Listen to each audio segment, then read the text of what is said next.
Hello everyone welcome to machine possible IAS academy. Aspirants, APSC group 1 prepare అవుతున్నా మీరు, are సివిల్స్‌కి గాని కనుక prepare అవుతున్నా, ఆర్ టీఎస్‌పీఎస్సీ గ్రూప్ 1 ప్రిపేర్ అవుతున్నా.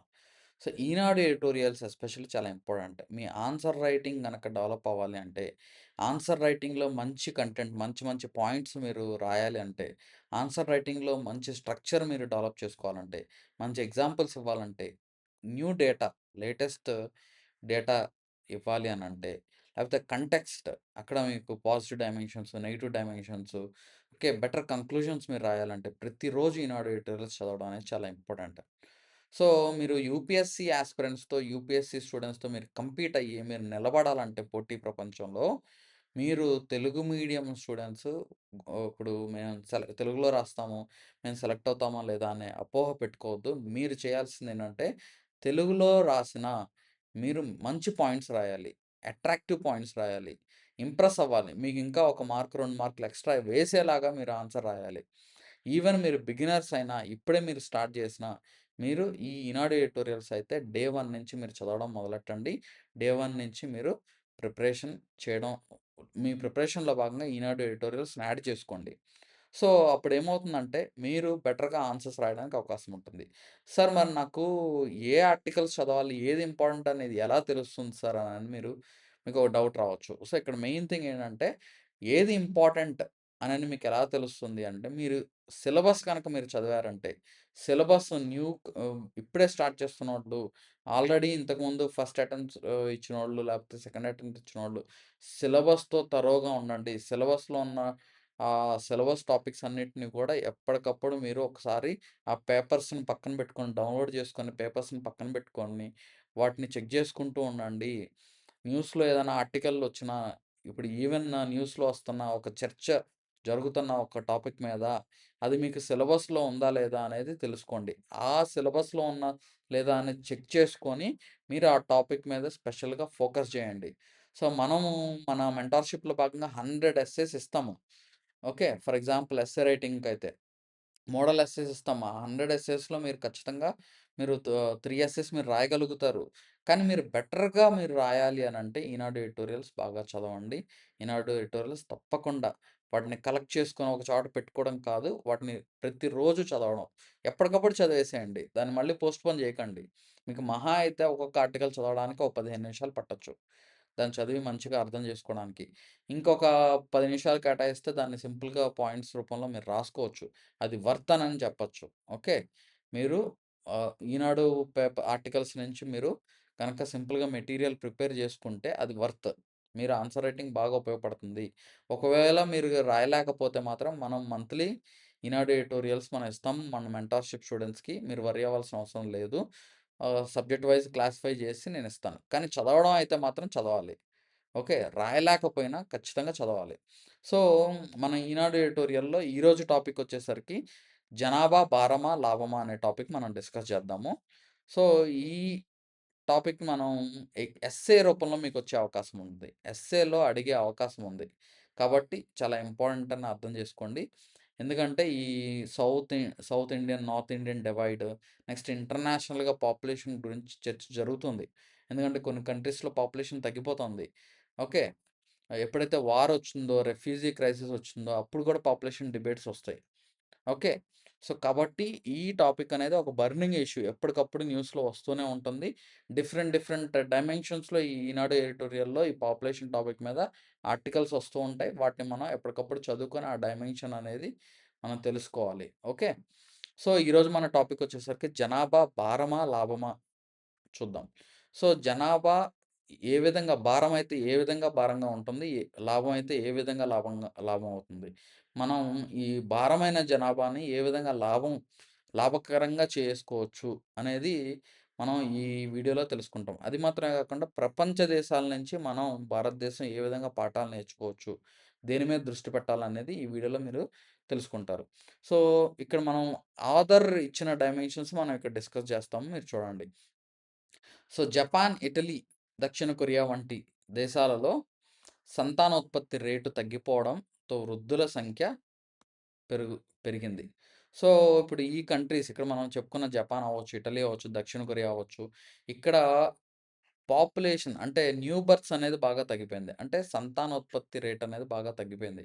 తగ్గిపోవడం వల్ల అక్కడ వృద్ధుల సంఖ్య బాగా పెరిగిందనమాట. సో, వృద్ధుల సంఖ్య గనక బాగా పెరిగితే యువ కార్మిక శక్తి బాగా తగ్గిపోయిద్ది. ఆ ప్రభావం ఆర్థిక వ్యవస్థ మీద బాగా పడుతుందనమాట. సో, అంటే ఇక్కడ యంగర్ పాపులేషన్ తగ్గితే వర్కింగ్ ఏజ్ పాపులేషన్ అనేది తగ్గిపోతుంది. అది ఆర్థికంగా ఎకానమీ పాయింట్ ఆఫ్ వ్యూలో బాగా ఆర్థిక వ్యవస్థ మీద బాగా ప్రభావం చూపుతుందనమాట. తక్కువ జనన రేట్ల వల్ల భవిష్యత్తులో ఉద్యోగాలు ఆహ్, తగ్గిపోతాయి. దాంతో ఉత్పాదకత పడిపోతుంది. ఓకే. పన్నుల ఆదాయం తగ్గిపోతుంది. సో, ఇక్కడ ఏంటి అనంటే ఎస్పెషల్లీ ఎప్పుడైతే పాపులేషన్ తగ్గిపోతుందో డిమాండ్ అనేది తగ్గిపోయిద్ది. ఇప్పుడు ఎప్పుడైతే పాపులేషన్ తగ్గిపోతుందో ఇప్పుడు పెరిగిన పాపులేషన్‌కి ఎవరైతే ఉన్నారో వాళ్ళకి ఎడ్యుకేషన్ అందించాలి, హెల్త్ అందించాలి, బెటర్ లివింగ్ కండిషన్స్ ఇవ్వాలి. సో, ఇవన్నీ ఇస్తేనే అక్కడ మనకి ఆహ్, ఈ పెరుగుతున్న పాపులేషన్ ఉన్న పాపులేషన్‌కి మనం న్యాయం చేసినట్టు. ఎప్పుడైతే మనం ఇవి అందించలేకపోతామో, అక్కడ మనం ఫెయిల్ అవుతున్నట్టనమాట. సో, ఎప్పుడైతే పాపులేషన్ పెరుగుతుందో, అప్పుడు ఆటోమేటిక్‌గా మార్కెట్‌లో డిమాండ్ పెరిగిద్ది. ప్రొడక్ట్ డిమాండ్ పెరిగిద్ది. ప్రొడక్షను పెరుగుతుంది. ప్రభుత్వాలకు ఆదాయం గూడా పెరిగిద్ది. ఎప్పుడైతే ఈ పా పాపులేషన్ తగ్గుతుందో, న్యూ పాపులేషన్ అంటే యంగర్ పాపులేషన్ తగ్గుతుందో, ఆటోమేటిక్‌గా ప్రభుత్వం మీద బర్డెన్ పెరిగిద్ది. ఆదాయం గూడా తగ్గిపోద్దనమాట. ఓకే.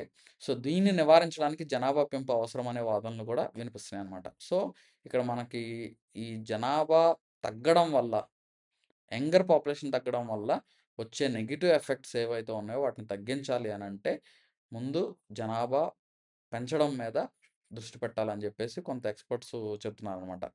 అధిక జనాభా పరిశ్రమలకు, సేవా రంగానికి మానవ వనరులను అందిస్తుంది. తద్వారా కార్మిక శక్తి పెరుగుతుంది. సో, ఎప్పుడైతే పాపులేషన్ పెరుగుతుందో, సో, ఆటోమేటిక్‌గా ఏంటంటే రకరకాల ఫీల్డ్స్‌లో వాళ్ళు ఒక కార్మిక శక్తిగా ఉంటారనమాట. సో, ఆ కార్మిక శక్తి వల్ల ఆ కంట్రీకి బెనిఫిట్ అవుతుంది. సో, ఫర్ ఎగ్జాంపుల్ ఇప్పుడు ప్రపంచ దేశాల్లో ఈ కార్మిక శక్తి లేకపోవడం వల్ల ఆ దేశానికి కంపెనీలు రావు. ఎందుకనంటే కార్మిక శక్తి ఎప్పుడైతే తగ్గిపోతుందో అప్పుడు అక్కడున్న లేబర్ మార్కెట్ అనేది చాలా కాస్ట్‌లీ అయిపోద్ది. ఓకే. కాస్ట్ అయిపోయినప్పుడు ఆ కంపెనీస్ అక్కడ ఉండవు. ఎక్కడైతే చీప్ లేబర్ మార్కెట్స్ ఎక్కడైతే ఉన్నాయో అక్కడికి ఆ కంట్రీస్‌కెళ్తాయి. అందుకనే ప్రపంచ దేశాలన్నీ ఇప్పుడు ఏం చేస్తున్నాయి? China plus one policy follow అవుతుంది. అంటే చైనాతో పాటు మిగతా దేశాల్లో ఎక్కడన్నా ఒక దేశంలో ఇంకొక ప్రొడక్షన్ యూనిట్స్ మనం స్టార్ట్ జేసుకోవాలని జెప్పేసి. అందులో ఒక అట్రాక్టివ్ డెస్టినేషన్ వచ్చేసరికి భారతదేశం అనమాట. ఈస్ట్ ఏషియన్ కంట్రీసు అండ్ మన ఇండియా, మన చుట్టుపక్కల ఉన్న బంగ్లాదేశు, ఇవి శ్రీలంక ఇలాంటి అట్రాక్టివ్ డెస్టినేషన్స్ అవుతున్నాయన్నమాట. ఓకే. ఉత్పత్తులు, సేవలను డిమాండ్ అధికమవుతుంది. యువత ఎక్కువగా ఉంటే వృద్ధులను చూసుకునే సామర్థ్యం పెరుగుతుంది. లేకపోతే యువతపై ఆధారపడే వృద్ధుల సంఖ్య పెరిగి పరిస్థితి అసమతుల్యంగా మారుతుంది. ఎప్పుడైతే ఈ యువత గనక ఎక్కువుంటే, అప్పుడు వృద్ధుల్ని చూసుకునే కెపాసిటీ గూడా పెరుగుతుందనమాట. లేకపోతే ఏమైద్దంటే, అక్కడున్న వృద్ధుల్ని చూసుకోవాల్సిన రెస్పాన్సిబిలిటీ ఎవరి మీద పడతది? ప్రభుత్వం మీద పడిద్ది. అబాండన్డ్ ఓల్డర్ పాపులేషన్ అవుతది. ఫర్ ఎగ్జాంపుల్ జపాన్‌లో మీరు తీసుకుంటే, అక్కడ ఓల్డర్ పాపులేషన్‌ని అక్కడ ఉన్న కిడ్స్ చూసుకోవడం కష్టమైపోతుంది. యూరోపియన్ కంట్రీస్‌లో గూడా ఇటువంటి సిట్యుయేషన్ మనం చూస్తున్నాం. ఫర్ ఎగ్జాంపుల్ మన ఆంధ్రప్రదేశ్‌లో గూడా తీసుకుంటే, ఆంధ్రప్రదేశ్‌లో సంతానోత్పత్తి రేట్ వచ్చేసరికి 1.5%కి పడిపోయిందనమాట. 1.5% పడిపోయింది ఆంధ్రప్రదేశ్‌లో సంతానోత్పత్తి రేటు.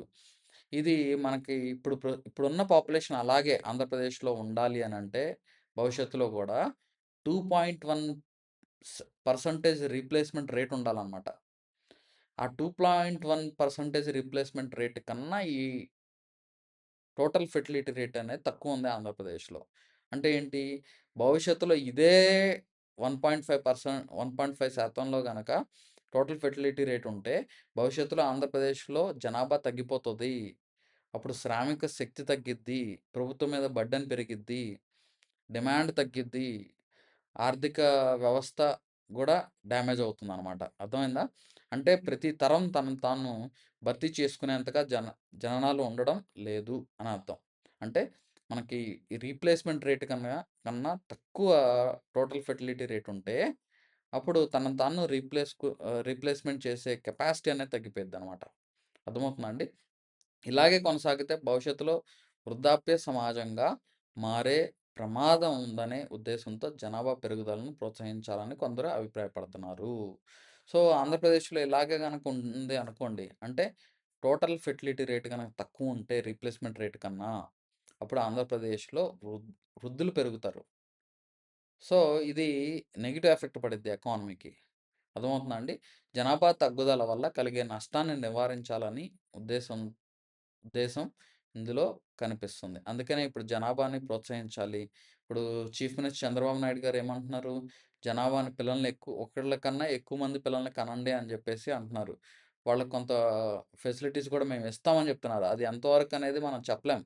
ఆఫ్‌కోర్స్ పూర్తిగా గవర్నమెంట్ దాన్ని మోయలేదు ఆ భారాన్ని. ఓకే. సో, ఇంకోటేంటంటే ఇక్కడ మన దేశంలో న్యూక్లియర్ ఫ్యామిలీస్ కూడా పెరుగుతున్నాయి. అంటే ఇంతకుముందేంటి ఆ కపుల్ పేరెంట్స్ అందరూ ఒకే చోట ఉండేవాళ్ళు. ఉమ్మడి కుటుంబంగా ఉండేవాళ్ళు. సో, ఒకళ్ళు కాకపోతే ఇంకొకళ్ళు ఆ పిల్లల్ని చూసుకునేవాళ్ళు. ఆ కపుల్ గనక వర్కింగ్ పర్సన్స్ అయితే. కానీ ఇప్పుడున్న సిట్యుయేషన్ అలా పాసిబుల్ అవ్వదు. అందుకనే ఎక్కువ మందేంటంటే వన్ చైల్డ్‌కి ప్రిఫర్ చేస్తున్నారు.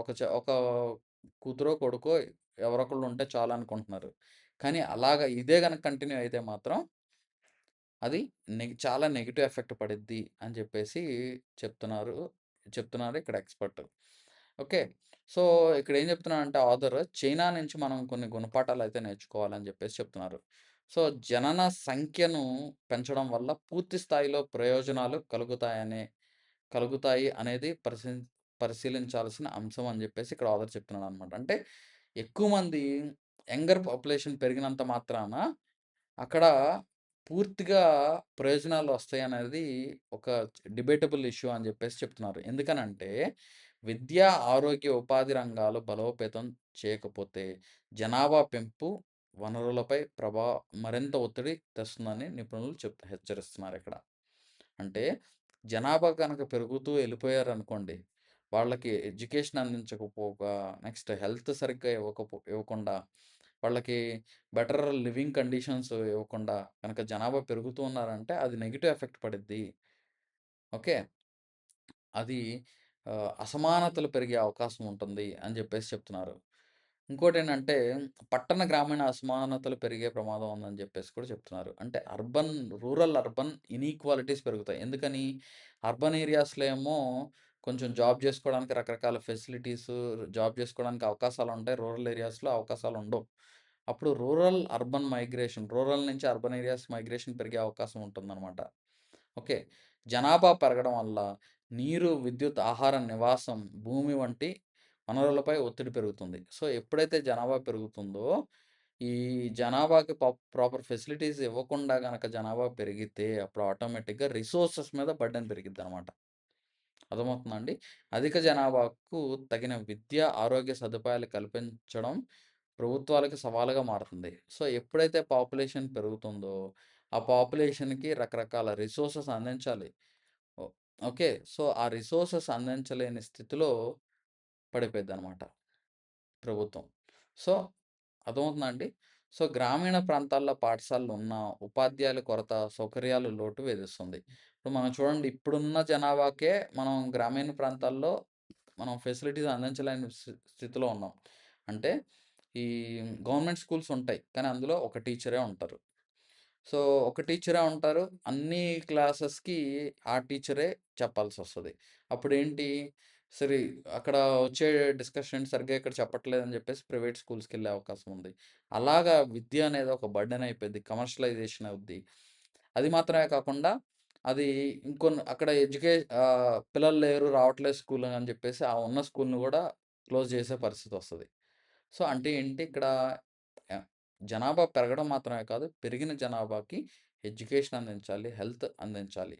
అదే హెల్త్‌లో తీసుకుంటే మనం ఓకే.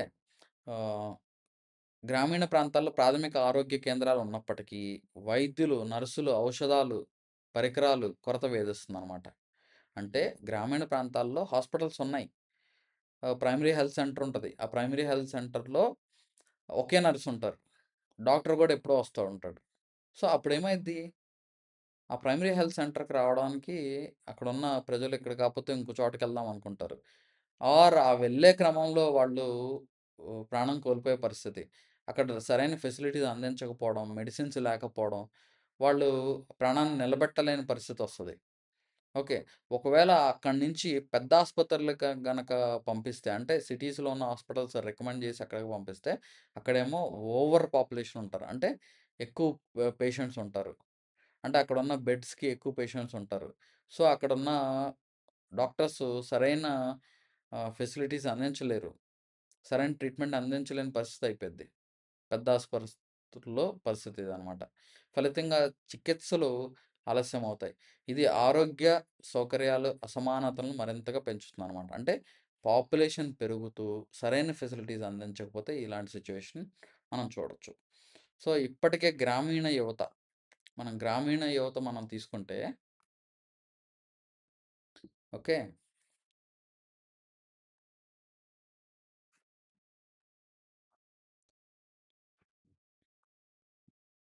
ఇప్పటికే గ్రామీణ యువత ఉద్యోగాల కోసం పట్టణాలకు వలస వెళ్తుండడం వల్ల అక్కడ అనధికార నివాసాలు ఎక్కువవుతున్నాయి. సో, గ్రామీణ యువత ఏం చేస్తుంది? ఎంప్లాయ్‌మెంట్ కోసం అక్కడి నుంచి షిఫ్ట్ అయిపోయి ఆహ్, రూరల్ ఏరియాస్ నుంచి షిఫ్ట్ అయిపోయి సిటీస్‌కెళ్తుంది. సిటీస్‌కెళ్ళినప్పుడు అక్కడేంటంటే, అక్కడ అనాథరైజ్డ్ కాలనీస్ పెరుగుతున్నాయి. ఇప్పుడు అక్కడ అనాథరైజ్డ్ కాలనీస్‌లో జనరల్‌గా ఏంటంటే ఆహ్, ప్రాపర్ డ్రింకింగ్ ఫెసిలిటీస్ ఉండవు. నెక్స్ట్ అక్కడ వేస్ట్ కలెక్షన్ సరిగ్గా జరగదు. డ్రింకింగ్ ఫెసిలిటీస్ ఉండవు. ఎలక్ట్రిసిటీ సరిగ్గా ఉండదు. సో, ఓన్లీ ఓట్ బ్యాంక్ లాగా ఉంటారు అంతే అక్కడ. అంతేగాని వాళ్ళకి సరైన ఫెసిలిటీస్ అయితే ఉండవు. హెల్త్ ఫెసిలిటీస్ ఉండవు. ఎందుకంటే అది అనాథరైజ్డ్ కాలనీస్ అనమాట. సో, మెల్లిమెల్లిగా, మెల్లిమెల్లిగా మైగ్రేట్ అయ్యి అక్కడ ఒక్కొక్కళ్ళు అక్కడ స్థిరపడతారు. సో, స్థిరపడడం వల్ల వాళ్ళకి బెటర్ ఫెసిలిటీస్ అందించలేకపోవచ్చు గవర్నమెంట్ కూడా. ఎందుకంటే ఇట్ ఈస్ అనాథరైజ్డ్ కాబట్టి. సో, ఇలాంటి సిట్యుయేషన్ అనేది ఈ రూరల్, అర్బన్ ఇనీక్వాలిటీస్ వల్ల వస్తదనమాట. అర్థమైందా అండి? వలసలతో ఆర్థిక అసమానతలు ఇంకా పెరుగుతాయి. జనాభా పెరుగుదలను ప్రోత్సహించే విషయంలో చైనాను ఉదహరిస్తూ ఉంటారు. జనరల్‌గా ఇప్పుడున్న ట్రెండ్ ఏంటంటే, చైనా ఇంతకుముందు గతంలో వన్ చైల్డ్ పాలిసీ ఫాలో అయింది స్ట్రిక్ట్‌గా. ఈ వన్ చైల్డ్ పాలిసీ స్ట్రిక్ట్‌గా ఫాలో అవ్వడం వల్ల, అక్కడున్న ఆహ్, ప్రజల మైండ్‌సెట్ మారిపోయింది. ఏంటంటే, మాకు ఇప్పుడున్న పని చేసే మేమే పని జేసుకోవాలి. మేమే చూసుకోవాలి కాబట్టి మేము ఒక చైల్డ్ ఇంతకుముందు ఏంటంటే పనిష్మెంట్‌లా ఉండేది. ఒక చైల్డ్ కన్నా ఎక్కువుంటే చైనాలో. ఏంటంటే వాళ్ళకి రావాల్సిన బెనిఫిట్స్ ఉండవు. ఒక పనిష్మెంట్ లాగా వాళ్ళకి టాక్సెస్ ఇంపోజ్ చేయడం ఇదంతా చేసేది. అయితే ఎప్పుడైతే ఈ లేబర్ మార్కెట్ తగ్గిపోతుంది, ఓల్డ్ ఏజ్ పాపులేషన్ పెరుగుతుంది చైనా గుర్తించిందో, అప్పుడు ఈ పాపులేషన్ పెంచండి అని చెప్పేసి ఇప్పుడు ఫోర్సిబుల్‌గా ప్రజల మీద ఒత్తిడి తీసుకొస్తుంది. అప్పుడు సారీ.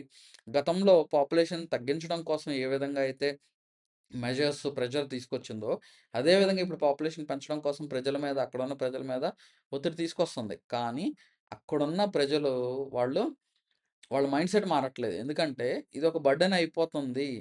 ఇది మాకు అది కష్టం. ఎందుకంటే ఇప్పుడున్న సిట్యుయేషన్‌లో ఈ ఇన్‌ఫ్లేషన్ ఇంత ఖర్చులు భరించాలంటే ఇది ఇంపాసిబుల్ అయిపోయే సిట్యుయేషన్ అయిపోతుంది. సో, ఇద్దరు, ముగ్గురు పిల్లల విధానాన్ని ప్రవేశపెట్టినా చైనాలో ఆశించిన ఫలితాలైతే దక్కట్లేదనమాట. ప్రజలు ఎక్కువ మందిని కనడానికి ఆసక్తి చూపడం లేదక్కడ చైనాలో. ఈ క్రమంలో చైనా అనుభవాన్ని గుణపాఠంలా భావించాలి. జనాభా పెంపుదలను ప్రోత్సహించడం అనేది దేనికి సమగ్ర పరిష్కారం కాదు అని జెప్పేసి అంటున్నాడు. అంటే ఇక్కడ ఆథర్ ఏం జెప్తున్నాడంటే, జనాభా పెంచడం అనేది ఒక ఓవరాల్ సొల్యూషన్ అయితే కాదని జెప్పేసి ఇక్కడ ఆథర్ చెప్తున్నాడు. ఓకే. సో, ఎందుకు ఈ ఆథర్ ఇక్కడ మనకు చెప్తున్నాడంటే, జనాభా పెంచడం అనేది ఒక సొల్యూషన్ కాదని ఎందుకు చెప్తున్నానంటే, మెయిన్ థింగ్ ఇప్పుడు టెక్నాలజీ డెవలప్ అవుతుంది. టెక్నాలజీలో చేంజెస్ వస్తున్నాయి. ఏం చేంజెస్ వస్తున్నాయి? ఫర్ ఎగ్జాంపుల్ ఆర్టిఫిషియల్ ఇంటెలిజెన్స్ వచ్చింది. ఈ ఆర్టిఫిషియల్ ఇంటెలిజెన్స్ వల్ల ఆహ్, ఉన్న జాబ్సే చాలా ప్రమాదంలో పడిపోయినాయి. ఇప్పుడు ఐటీ సెక్టార్‌లో చాలా హ్యూజ్ లే ఆఫ్స్ ఉన్నాయి. ఐటీ అనే కాదు. డిఫరెంట్ డిఫరెంట్ సెక్టార్స్‌లో ఈ ఆర్టిఫిషియల్ ఇంటెలిజెన్స్ వచ్చేసి, ఆటోమేషన్ వచ్చేసింది. రోబోటిక్స్ వచ్చేసాయి. ఇప్పుడు మనం చైనాలో చూస్తున్నాం. రోబోట్స్ మనుషులు చేసే పనులు చూస్తున్నాయి. సౌత్ కొరియాలో చూస్తున్నాం. జపాన్‌లో చూస్తున్నాం. మ మనుషులు చేసే పనులు అవి చేస్తున్నాయి. సో, మాకు జనాభాతో పని లేదు. రోబోట్స్ చేసేస్తాయి అన్న మైండ్‌సెట్ ఆ కంట్రీస్ డెవలప్ చేసుకుంటున్నాయి. ఓకే. సో, కాబట్టి ఇదొక ఛాలెంజ్ అయిపోతుంది. అంటే జనాభా పెరగడం అనేది సొల్యూషన్ కాదు. ఇక్కడ ఆటోమేషన్, ఏఐ, రోబోటిక్స్ వల్ల ఉన్న ఉద్యోగాలే చాలా ప్రమాదంలో పడే సిట్యుయేషన్‌లో ఉన్నాయి. సో, కాబట్టి ఏం కావాలి? సమతుల దృక్పథం అనేది అవసరం అని చెప్పేసి ఇక్కడ అంటున్నారు ఆథర్. అంటే ఏంటి? ఒక బ్యాలెన్స్‌డ్ డెసిషన్ తీసుకోవాలి. ఒక బ్యాలెన్స్‌డ్‌గా అటు పూర్తిగా జనాభా పెంచడం మీద మాత్రమే కాకుండా, అలా తగ్గించడం మాత్రమే కాకుండా బ్యాలెన్స్‌డ్‌గా తీసుకోవాలి. బ్యాలెన్స్‌డ్‌గా అంటే ఏం చేయాలి? ఏం చేయాలి అనంటే జనాభా పెరుగుదలను ఆశించడం కన్నా సుస్థిర అభివృద్ధి లక్ష్యాల సాధన దిశగా ప్రయత్నించడం మేలు అని జెప్పేసి ఇక్కడ ఆథర్ చెప్తున్నాడనమాట. అంటే so, sustainable development goals achieve చేయాలి. అంటే ఉన్న జనాభాకి ముందు సస్టైనబుల్ డెవలప్‌మెంట్ గోల్స్ అచీవ్ చేయాలి. సస్టైనబుల్ డెవలప్‌మెంట్ గోల్స్ ఏంటి? For example better food provide చేయాలి. న్యూట్రిషియస్ ఫుడ్ ప్రొవైడ్ చేయాలి ఉన్న పాపులేషన్‌కి. నెక్స్ట్ బెటర్ ఎడ్యుకేషన్ ప్రొవైడ్ చేయాలి. నెక్స్ట్ బెటర్ షెల్టర్ ఇవ్వాలి. నెక్స్ట్ క్లీన్ డ్రింకింగ్ వాటర్ అందించాలి. నెక్స్ట్ క్లైమేట్ చేంజ్ ఏదైతే ఉందో ఈ మార్పుల్ని తట్టుకొని నిలబడేలాగా అక్కడున్న పాపులేషన్‌ని, సిస్టమ్స్‌ని డెవలప్ చేయాలి. ఈ సస్టైనబుల్ డెవలప్‌మెంట్ గోల్స్ ఎడ్యుకేషన్ అందించాలి. లిటరసీ అందరూ ఆ లిటరసీ అచీవ్‌మెంట్ చేయాలి. సో, ఈ సస్టైనబుల్ డెవలప్‌మెంట్ గోల్స్ మీద ఫోకస్ చేయాలని జెప్పేసి ఇక్కడ ఆథర్ చెప్తున్నారనమాట. సమతుల అభివృద్ధి, వనరుల సమర్థ వినియోగం, వసతుల వసతులు, గ్రామీణ ప్రాంతాల బలోపేతంపై దృష్టి పెట్టడం వల్ల సమాజానికి నిజమైన మేలు కలుగుతుంది అని జెప్పేసి ఇక్కడ ఆథర్ చెప్తున్నాడు. ఓకే. అంటే ఏంటి? ఇక్కడ ఓవరాల్ ఇంక్లూజివ్ డెవలప్‌మెంట్ చేయాలి. నెక్స్ట్ వనరులు మనది ఏదైతే రిసోర్సెస్ ఉన్నాయో వాటిని బెటర్‌గా యూజ్ చేసుకోవాలి. నెక్స్ట్ వసతులు అందించాలి. గ్రామీణ ప్రాంతాల్లో కూడా అర్బన్ ఏరియాస్‌లో ఉన్న ఫెసిలిటీస్ అందించగలగాలి. అప్పుడేమైద్ది ఇప్పుడు రూరల్ ఏరియాస్‌లో కూడా అర్బన్ ఏరియాస్‌లో ఉన్న ఫెసిలిటీస్ అందిస్తే, అర్బన్ ఏరియాస్‌లో ఉన్న ఎంప్లాయబిలిటీ గనక అందిస్తే, అప్పుడు రూరల్ ఏరియాస్‌లో ఉన్నోళ్ళు రూరల్ ఏరియాస్‌లోనే ఉంటారు. ఈ మైగ్రేషన్ అనేది మన లిమిట్ చేయడానికి అవకాశం ఉంటది. ఇప్పుడు ఫర్ ఎగ్జాంపుల్ అర్బన్ నుంచి రూరల్ నుంచి అర్బన్ ఏరియాస్‌కి ఎక్కువ మంది ఎందుకెళ్తున్నారు? జాబ్స్ కోసం. పిల్లలకి బెటర్ ఎడ్యుకేషన్ ఇవ్వాలి. బెటర్ ఎంప్లాయబిలిటీ ఆప్షన్స్ ఉంటాయి. అందుకనే వెళ్తున్నారు. బెటర్ ఫెసిలిటీస్ ఉంటాయి. రూరల్ ఏరియాస్‌లో అయి ఉండవు. సో, దానివల్ల షిఫ్ట్ అవుతున్నారు. సో, దాన్ని ఆపాలి అనంటే ఎస్పెషల్లీ రూరల్ ఏరియాస్ మీద బాగా ఫోకస్ జేయాలి అని జెప్పేసేసి ఇక్కడ ఆథర్ చెప్తున్నారనమాట. అర్థమవుతుందా అండి? నెక్స్ట్ జనాభా పెరుగుదలను ప్రోత్సహించడం అనేది పరస్పర వ్యతిరేక ప్రభావాలకు కారణమయ్యే సున్నిత అంశం అని చెప్పేసి ఇక్కడ ఆథర్ చెప్తున్నాడు. అంటే జనాభా పెరగడం పెం పెం పెంచడం అనేది ఇది క్వైట్ ఆపోజిట్ అనమాట. అంటే ఇందులో పాజిటివ్ అంశాలున్నాయి, నెగెటివ్ అంశాలున్నాయి. అర్థమైందా అండి? సో, పెరిగే జనాభాకి ఒకవైపు స్ సరికొత్త ఆర్థిక అవకాశాలు తీసుకొస్తుంది. మరోవైపు వనరులపై ఒత్తిడి పెంచుతుంది. సో, జనాభా ఎప్పుడైతే పెరుగుతుందో, అప్పుడు ఈ పెరిగిన జనాభా ఏం చేస్తదంటే, ఒక ఆర్థిక వ్యవస్థకి కొంత హెల్ప్ అవుతది. అది మాత్రమే కాకుండా వనరుల మీద కూడా కొంత ఒత్తిడి తీసుకొస్తుంది అని చెప్పేసి ఇక్కడ ఆథర్ చెప్తున్నాడనమాట. అర్థమైందా అండి? సో, కాబట్టి ఏం చేయాలి? ఉన్న వాళ్ళకే బెటర్ ఫెసిలిటీస్ అందించాలి ఫస్ట్. వృద్ధాప్య సమాజం నివారణ, ఆర్థిక స్థిరత్వం కోసం జనాభాను ప్రోత్సహించిన కేవలం సంపద వృద్ధి కోసమే ఆ పని చేస్తే దీర్ఘకాలంలో అంతగా లాభించదు అని చెప్తున్నాడు. అంటే ఎస్పెషల్లీ ఈ వృద్ధాప్య జనాభాని ఆహ్, చూసుకోవడానికి అవ్వచ్చు. లేకపోతే వీళ్ళు ఎకనామిక్ పాయింట్ ఆఫ్ వ్యూలో మాత్రమే చూడకూడదు జనాభా పెంపుని. వీళ్ళు జనాభా ఉండడం వల్ల లేబర్ మార్కెట్ వస్తుందనో, లేకపోతే చీప్ లేబర్ అందించగలగడం, లేకపోతే ఎకనామిక్ పాయింట్ ఆఫ్ వ్యూలో మాత్రమే మనం ఆలోచించకూడదు అని చెప్పేసేసి ఇక్కడ ఆథర్ చెప్తున్నాడు. వనరులు పరిమితంగా ఉన్నప్పుడు ఎక్కువ జనాభా సమాజానికి భారంగానే మారుతుందని చెప్పేసి ఇక్కడ చెప్తున్నాడనమాట ఆథర్. నెక్స్ట్ వనరుల సమర్థ వినియోగం సమతల అభివృద్ధిపై ఆధారపడి ఉంటుంది. అందుకని సుస్థిర అభివృద్ధి దృష్టితో తీసుకునే నిర్ణయాలతోనే సమాజానికి నిజమైన ప్రయోజనం కలుగుతుందని జెప్పేసి ఇక్కడ ఆథర్ చెప్తున్నాడు. సో, వనరుల మీద బర్డెన్ ఎక్కువ. ఇప్పుడు ఏం జేయాలి? సస్టైనబుల్ డెవలప్‌మెంట్ అంటే ఏంటి? ఇప్పుడున్న రిసోర్సెస్‌ని మనం వాడుకుంటూనే భావితరాలకు గూడా ఆ రిసోర్స్ మనం అందించగలగాలి. ఎప్పుడైతే పాపులేషన్ ఎక్స్‌ప్లోజన్ పాపులేషన్ ఎక్కువైపోతుందో, అప్పుడు ఈ రిసోర్సెస్ మీద బాగా ప్రెషర్ పడిద్ది. సో, ఆ ప్రెషర్‌ని తగ్గించాలి అనంటే సస్టైనబుల్ డెవలప్‌మెంట్ అనేది ఇంపార్టెంట్. అంటే ఇప్పుడున్న రిసోర్సెస్ మనం యూజ్ చేసుకుంటూనే బెటర్‌గా భావితరాలకు గూడా మనం అందించగలగాలి. సో, సస్టైనబుల్ డెవలప్‌మెంట్ మీద గనక ఫోకస్ చేస్తే ఇప్పుడు ఖచ్చితంగా భవిష్యత్తులో ఉన్న ఈ జనాభాకి మనం భవిష్యత్తులో వచ్చే నెక్స్ట్ జనరేషన్స్‌కి కూడా మనం అందించగలుగుతాం. సో, కాబట్టి ఇక్కడ 2 యాస్పెక్ట్స్ ఈ 2 సైడ్స్ మనం కూడా ఎగ్జామ్ పాయింట్ ఆఫ్ వ్యూలో ఏం చేయాలి? మీకు ఇలాంటి టాపిక్ మీద గనక ఈ డైమెన్షన్‌లో ఇస్తే క్వెషన్ ఇస్తే పాపులేషన్ లాభమా? నష్టమా? ఓకే. అనేది ఇస్తే మీరు 2 సైడ్స్ ఆఫ్ ద కాయిన్ మరి చూపించాలి. అంటే జనాభా పెరగడం వల్ల, జనాభా ఎక్కువ అవ్వడం వల్ల వచ్చే అడ్వాంటేజెస్ ఏంటి? జనాభా తగ్గిపోవడం వల్ల డిసడ్వాంటేజెస్ ఏంటి? జనాభా పెరగడం వల్ల కూడా డిసడ్వాంటేజెస్ ఏంటి? ఈ 2 సైడ్స్ ఇప్పుడున్న ప్రస్తుతం సిట్యుయేషన్ ఏంటి? ఈ డైమెన్షన్స్ అన్నీ కూడా చెప్తూ సస్టైనబుల్ డెవలప్‌మెంట్ గోల్స్ అన్నీ కూడా అచీవ్ చేయగలిగితే అదే నిజంగా సమాజానికి మేలు చేయొచ్చు అని చెప్పేసేసి ఇక్కడ ఆథర్ చెప్తున్నాడు కాబట్టి ఆ డైమెన్షన్స్‌లో మీరు రాయొచ్చు. ఓకే. సో, మన గ్రూప్ 1 మెంటార్‌షిప్‌లో గనక మీరు జాయిన్ అవ్వాలనుకుంటే డిస్క్రిప్షన్‌లో మీకు లింక్ ఉంటుంది. మీరు జాయిన్ అవ్వచ్చు. సో, ఇలాగ మనం ఏం చేయాలంటే ఎడిటోరియల్స్ మొత్తం గూడా మనం ఫోకస్డ్‌గా ఉంటూ, ఆ ఎడిటోరియల్స్‌ని చదువుకుంటూ హ్మ్, మీరు మీ ఆన్సర్ రైటింగ్‌ని ఇంప్రూవ్ జేసుకోవచ్చు. మెయిన్ ఆన్సర్ రైటింగ్ చాలా ఇంపార్టెంట్ రోల్ ప్లే చేస్తది. అదే మీరు ఏ ర్యాంక్‌లో ఉండాలి, ఎక్కడుండాలి అనేది 1 మార్క్, 2 మార్కుల్లో మీ ఫేట్ డిసైడ్ అయిపోతుంది కాబట్టి, ఆన్సర్ రైటింగ్ మీద బాగా దృష్టి పెట్టండి. నేను తెలుగు మీడియం నేను సాధించలేను, లేకపోతే తెలుగు మీడియం గాబట్టి నేను అచీవ్ చేయగలనా లేదా, ఇలాంటి ఆలోచనలు పెట్టుకోకండి. మీరు సాధించగలరు. తెలుగు మీడియంలో చాలామంది గ్రూప్ 1 ఆఫీసర్స్ అయ్యారు. మీరు గూడా సాధించాలి అనంటే ఆన్సర్ రైటింగ్‌లో మీరు ఇంప్రూవ్‌మెంట్ అనేది కనిపించాలి. ఇప్పుడు నేను ఆన్సర్స్ ఎవాల్యుయేట్ చేసేటప్పుడు నేను చూస్తూ ఉంటాను గదా! ముఖ్యంగా తెలుగు మీడియం స్టూడెంట్స్ చేసే పెద్ద మిస్టేక్ ఏంటంటే జనరలైజ్డ్‌గా క్వెషన్స్ రాస్తారు. జనరలైజ్డ్ అంటే ఏంటి? ఫర్ ఎగ్జాంపుల్ ఈ సో అండ్ సో చేస్తే ఇది అవుతుంది అనని చెప్తారు. అంతేగాని స్పెసిఫిక్‌గా చెప్పాలి. అంటే ఏ మార్పు తీసుకురావాలి? ఎలాంటి మార్పు తీసుకురావాలి? ఎక్కడ ఏదైనా ఒక ఉదాహరణ ఉందా? ఇలాంటివి చెప్పాలి. ఒక డేటాతో ఏమన్నా నువ్వు రాసే క్వెషన్‌ని నువ్వు సబ్స్టాన్షియేట్ చేస్తున్నావా? ఒక ఉదాహరణతో నువ్వు చెప్తున్నావా? ఇవి ఇంపార్టెంట్. అంతేగాని ఫర్ ఎగ్జాంపుల్ ఈ అగ్రికల్చర్‌లో ఆర్టిఫిషియల్ ఇంటెలిజెన్స్ ఉంటే ఆర్టిఫిషియల్ తీసుకొస్తే పని సులువవుతుంది. ఇలాంటివి కాదు. అలా సింపుల్‌గా జనరలైజ్డ్ స్టేట్మెంట్స్ ఇవ్వకండి. జనరలైజ్డ్ స్టేట్మెంట్స్ ఎవరన్నా రాస్తారు. స్పెసిఫిక్‌గా రాయేస్తే నాలెడ్జ్ ఉన్న పర్సనే స్పెసిఫిక్‌గా రాయగలుగుతారు. అది ఆన్సర్ రైటింగ్ రోజు మనం రాసే కొద్దీ అది ఇంప్రూవ్‌మెంట్ అనేది కనిపిచ్చిద్ది. మీరు ఇప్పుడే బిగినర్స్ అయినా మీరు వర్రీ అవ్వకండి. ఆన్సర్ రైటింగ్ మీరు ఇంప్రూవ్ అవుతారు. ఎవ్రీ డే మీరు ఎడిటోరియల్స్ చదువుకుంటూ, మనం మెంటార్‌షిప్‌లో భాగంగా ఇచ్చిన 2 క్వెషన్స్ ఏదైతే ఉందో, ఆ 2 క్వెషన్స్ రాస్తూ, మీరు సిలబస్‌లో ఉన్న పోర్షన్ మీరు చదువుకుంటూ వెళ్లారంటే ఆటోమేటిక్‌గా మీ ఆన్సర్ రైటింగ్ అనేది ఇంప్రూవ్ అవుతుంది.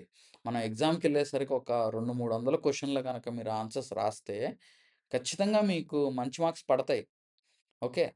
సో, సివిల్స్ స్టూడెంట్స్‌తో పోటీ పడాలి అనంటే ఇది యూజ్ చేసుకోండి. మనం కూడా ఏం చేస్తున్నామంటే సివిల్స్ స్టూడెంట్స్‌తో పోటీ పడేలాగా క్వెషన్స్ ఫ్రేమ్ చేసి మీకు ఆన్సర్ రైటింగ్‌లో ఇస్తున్నాం.